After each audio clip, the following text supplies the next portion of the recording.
Naam, karibu Ashwa Technology, na leo napenda kuwapa tip moja ya muhimu sana kuhusu Facebook. Hivi karibuni kumekuwa na mauzauza mengi sana yanaendelea Facebook, ambapo watu wamejikuta picha za utupu zimepostiwa kwenye profile zao, au kama sio picha ya utupu imepostiwa kwenye profile zao, basi wao wamekuwa tagged in kwenye hizo picha za namna hiyo. So ni jinsi gani basi unaweza ukazuia mtu asije akakutagi kwenye picha za namna hiyo, au ni jinsi gani unaweza ukafanya ili ku keep your dignity, kuweka heshima yako, kwamba watu waendelee kujua kwamba wewe ni kijana ambaye una maadili, umelelewa katika maadili. Kwa sababu kutagiwa au kupostiwa vitu kama hivyo kwenye profile yako Facebook inaonyesha kwamba wewe moja kwa moja umeshiriki kuangalia picha za namna hiyo, au kuna namna unashirikiana na watu wanaoposti. So leo nisikilize vizuri ili kujua ni namna gani ya kuzuia na kukaa salama kabisa unapokuwa unatumia Facebook. Facebook imetengenezwa, Facebook pamoja na mitandao yote mingine ya kijamii imetengenezwa kwa ajili ya faida mbalimbali, lakini watu ndio wameamua kuitumia kwa namna tofauti. Imetengenezwa kibiashara, watu wafanye sharing ya biashara zao, watu wahubiri neno la Mungu kwenye Facebook, lakini pia imetengenezwa kwa ajili ya kujipatia kipato. Kuna watu wanajipatia kipato kupitia mitandao ya kijamii kama content creators na watu kama hao.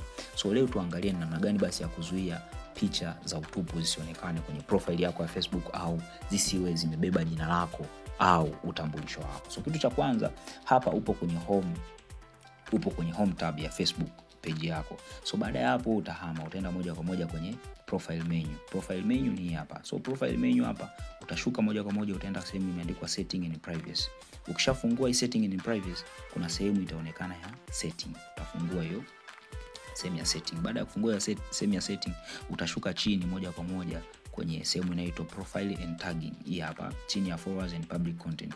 Hapo chini ya profile and tagging utafungua hapo. Baada ya kufungua profile and tagging, kuna sehemu nyingi sana hapa kwenye profile and tagging. Sehemu ya kwanza ni viewing and sharing, ambapo sasa who can post on your profile. Hapa hakikisha kwamba umeweka only me, kwamba you are the only one who can post on your profile, kwamba wewe peke yako ndio unaweza ukapost kwenye profile yako, kwamba mtu asije akaposti mwingine kwenye profile yako. Lakini pia who can see what others post on your profile. Kama umesharuhusu hapo umeweka only me, unaweza kawa everyone, kwa sababu hapa kila mtu anaruhusiwa kuona kile ambacho wewe umeposti. So kitu kingine ni kwamba allow others to share your post to their stories. Hii sehemu inakuruhusu, ukiweka off ni kwamba mtu hataweza kushare story yako. Kwa mfano umeposti Facebook story, watu wanataka labda kushare, wamevutiwa na story yako, wanataka kushare kwenye profile zao pia, au kushare na watu wengine, hawataweza ukiweka off. So hii kwa wale content creators i turn on, lakini kwa mtu ambaye hapendi kwamba yeye akiposti story yake anataka yeye tu ndio ameposti, watu wengine wasiweze kuishare,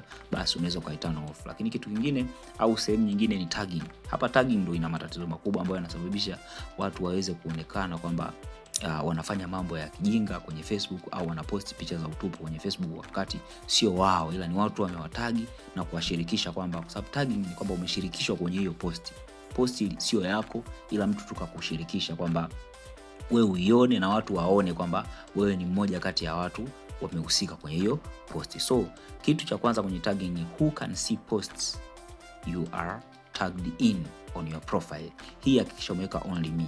Kwa nini only me? Kwa sababu hii ukiwa tagged in, wewe peke yako ndio uone kwamba umekuwa tagged in, watu wengine wasione. So ukiwa umepostiwa hata kwenye picha za utupu na nini, utaona peke yako kwamba hapa kweli nimepostiwa kwenye picha za utupu, na utakuwa na option ya kublock kulingana na sehemu nyingine zifuatazo.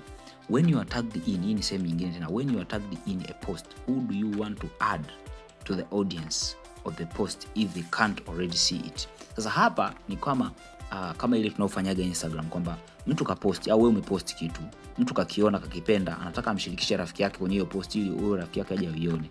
Badala ya kushare link, mtu anaamua kumtagi mtu fulani kwenye ile kitu. Hii hapa sasa. So hii pia weka only me, kwamba wewe peke yako ndio unaweza ukajifanyia tagging kwenye post nyingine, mtu asije akakutagi kwenye posti za ambazo wewe usiki nazo. Lakini pia kuna kitu kinaitwa reviewing tags. Kuna kitu cha kwanza hapa ni reviewing tags people add to your post before the tags appear on Facebook. Sasa hapa utaona zile tags zote ambazo wewe kama umepost kitu alafu mtu akamtagi mtu, wewe utaiona kwanza. Kama umetagi mtu ambaye haeleweki, ambaye anaposti picha za ajabu ajabu, una block moja kwa moja, unasema kabisa huyu don't allow, kwa sababu itakuja notification kwako kwamba somebody has been tagged on your post. Umeona? Kama ameshikua tag na unaona kabisa anahusika na picha za ajabu ajabu, is better ukamblock. Kwa nini ukamblock? Kwa sababu ili kuzuia kwamba wewe usije kuonekana kwamba umehusika kwenye mambo yake ambayo anafanya mbalimbali. Unaona? Lakini pia kuna review what other people see on your profile. Umeona? Hapa utaangalia tu ni vitu gani basi watu wanaonaga kwenye profile yako pale, ukiwa umeset kwamba labda age au umeset unafanya kazi sehemu fulani au ni CEO kampuni fulani. Hapa unaweza ukaview kuangalia namna gani watu wanaiona profile yako. Lakini ya mwisho ni review post you are tagged in before the post appear on your profile. Hii inakusaidia wewe kuangalia post gani umekuwa tagged in kabla hazijatokea watu wengine wakaona kwamba fulani bin fulani amekuwa tagged kwenye post fulani. So wewe utaweza kureview, utaweza kuziruhusu au kuziblock, kwa sababu tagging sio mbaya, ila wabaya ni wale ambao wanawatagi watu kwenye picha chafu au kwenye picha ambazo watu wengine hawapendezwi nazo. So hivyo tu ni small tips ambazo unaweza kuzitumia ili kuendelea kuenjoy maisha kwenye Facebook bila shida yoyote na keep your dignity. Thank you very much for listening. See you till next time. Ciao. My name is Chafu Technology. See you. Usisahau kusubscribe, kulike, kushare na comment pia, ili watu wengine waweze kupata ujumbe huu na wapate kusaidika wakiwa wanatumia Facebook. Thank you very much. See you next time.